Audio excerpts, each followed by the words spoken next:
مومن ہمیشہ معاف کرنے کے لیے موقع ڈھونڈتا ہے، جبکہ منافق ہمیشہ عیب ڈھونڈتا ہے۔ عالم اور جاہل میں رات بھر بھی بحث ہوتی رہے تو جاہل ہی جیتے گا۔ یقین جانو کہ اللہ زیادتی کرنے والوں کو پسند نہیں کرتا۔ کسی کے درد کی دوا بنو، زخم تو ہر انسان دیتا ہے۔ غصہ منہ کھول دیتا ہے اور آنکھیں بند کر دیتا ہے۔ اللہ تعالیٰ کی مرضی کے بغیر نہ کوئی مصیبت آ سکتی ہے اور نہ ہی جا سکتی ہے۔ صبر والے سکون میں رہتے ہیں کیونکہ انہیں معلوم ہوتا ہے کہ اللہ تعالیٰ بہتر کرے گا۔ افسوسناک بات یہ ہے کہ ہم نیکی اس وقت کرتے ہیں جب ہم برائی کے قابل نہیں رہتے۔ مشکلیں دینے والوں سے بڑا مشکلوں سے نکالنے والا ہے۔ یہ بات سمجھ آ جائے تو مشکل زیادہ دیر مشکل نہیں رہتی۔ حالات مجھے کمزور کرتے چلے گئے اور میرا اللہ مجھے پہلے سے زیادہ مضبوط کرتا رہا۔ ظالم اور غرور کی سزا دنیا میں ضرور ملتی ہے۔ جب عرش والے کی طرف سے ہاں ہو تو فرش والوں کی تمام سازشیں بیکار جاتی ہیں۔ کل کی فکر مت کرو، رب نے آج تک سنبھال لیا ہے، وہ آگے بھی سنبھال لے گا۔ الحمدللہ کہنے کی عادت ڈالو کیونکہ اللہ شکر گزاروں سے بڑی محبت کرتا ہے۔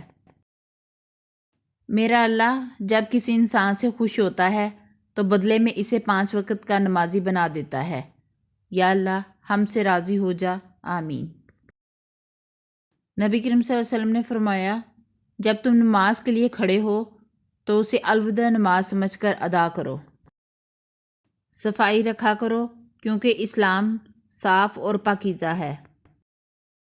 جو آدمی خونی رشتوں سے قطع تعلق کرے وہ جنت میں داخل نہ ہوگا۔ اگر جوتے کا تسمہ بھی ٹوٹ جائے تو اللہ تعالیٰ سے مانگو۔ اپنی بیٹیوں کو ہرگز ناراض نہ کرنا کیونکہ یہ مشکل وقت میں تمہاری بہت ہی قیمتی مددگار ہیں۔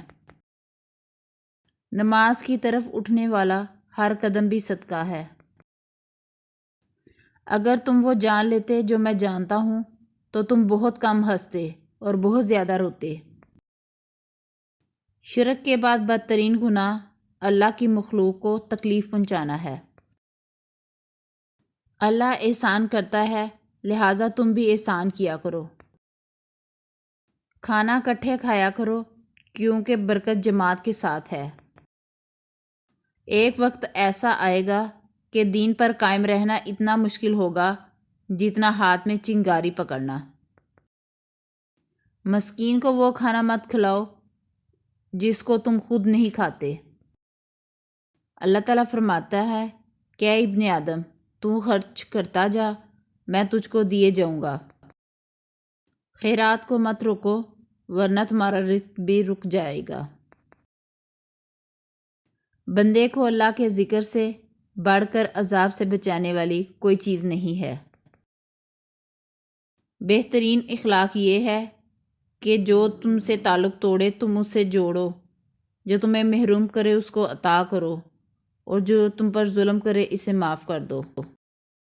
اگر تم کو ٹکڑے ٹکڑے کر دیا جائے تو پھر بھی شرک نہ کرنا۔ عزت اور ذلت دینے والا اللہ ہے، آپ اللہ کو راضی کریں۔ دنیا تو ویسے بھی کسی کی نہیں ہے اور اللہ پر بھروسہ کرو جو عزت والا مہر والا ہے۔ جو تعلیم کی تلخیوں کو برداشت نہیں کر پاتا وہ جہالت کی لذت میں باقی رہتا ہے۔ معجزے ہوتے ہیں، دعائیں سن لی جاتی ہیں، زخم بار دیے جاتے ہیں، آپ اچھی طرح سے صبر کریں۔ سب رب العالمین پر ایمان، توکل اور صبر کی بات ہے۔